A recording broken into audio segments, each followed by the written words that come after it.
Hello everyone, this is Shreyanshi Shukla and today we are going to start the interesting topic that is functions of the heart. So without waiting, let's start the topic. So the concept of the video will also be helpful for making a brief notes of the similar topic. So without waiting, let's start the topic now.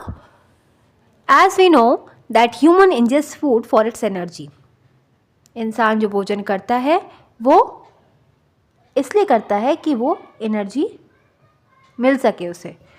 किस लिए मिल सके? For the physiological and metabolic activities which get digested by the digestive system and is reduce to H2O and ATP।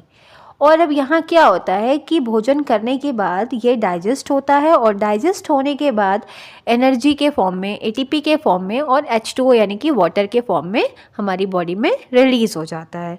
और इनकी requirement, ATP और water की requirement हमारी body में क्यों होती है? For metabolic and physiological activities के लिए। नाउ व्हाट हैपन्स कि जो इंजेस्टेड फूड हमने खाया वहाँ से क्या हुआ कि ये ATP और H2O तो निकला ही, साथ साथ में कुछ वेस्ट मटेरियल भी निकलते हैं, ऑब्वियस है, और साथ साथ में कार्बन डाइऑक्साइड भी निकलेगा। तो यहाँ पर जो कार्बन डाइऑक्साइड रिलीज़ होता है हमारी इन सारी एक्टिविटीज़ के दौरान, जो कार्बन डाइऑक्साइड रिलीज़ होता है, ये क्या होता है कि release simultaneously by the metabolic activities of the cell. ये कैसे रिलीज़ होता है? During the metabolic activities of the cell, यानी कि जो बॉडी में मेटाबॉलिक एक्टिविटीज़ होती हैं इनके द्वारा CO2 यानी कि कार्बन डाइऑक्साइड रिलीज़ होता है हमारी बॉडी में।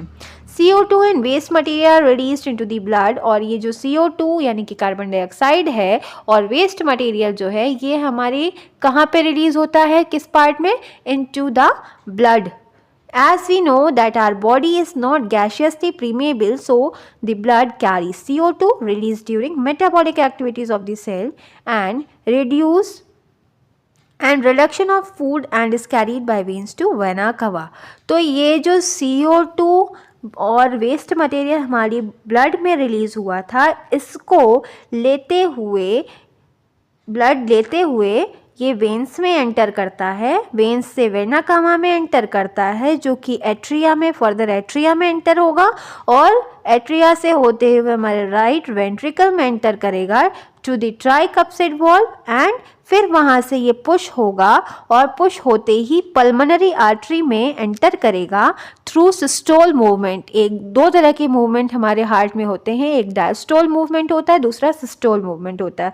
तो फर्स्टली जो पल्मोनरी आर्टरी में ट्राइकप्सिड वाल्व के थ्रू पुश होते हुए ब्लड जो है पल्मोनरी आर्टरी में जाएगा, वो ड्यूरिंग सिस्टोल मूवमेंट के द्वारा जाता है and is carried to the lungs तक जाएगा। एंड वहाँ पे क्या होता है कि ब्लड रिलीजेस इट CO2 और वहाँ पर ब्लड जो है अपना CO2 रिलीज कर देता है एंड कंबाइंस O2, फिर अपना O2 के साथ हीमोग्लोबिन यानी कि ब्लड में जो हीमोग्लोबिन होता है वो O2 के साथ कंबाइन होता है एंड फर्दर ऑक्सीजनेटेड ब्लड के रूप में चलता है, वहाँ से फिर आता है वापस पल्मोनरी वेन्स में और जो कि हमारे लेफ्ट एट्रिया में होता है। Then it enters left ventricle, फिर ये हमारे लेफ्ट वेंट्रिकल में एंटर करता है, किसके द्वारा? बाइकप्सिड वॉल्व के द्वारा एंटर करता है, जो कि हमारे लेफ्ट साइड हार्ट में प्रेजेंट होती है। और नेक्स्ट क्या बात आती है कि is pushed out by the aorta to the whole body. अभी ये यहाँ पर पीछे हमने देखा कि पल्मोनरी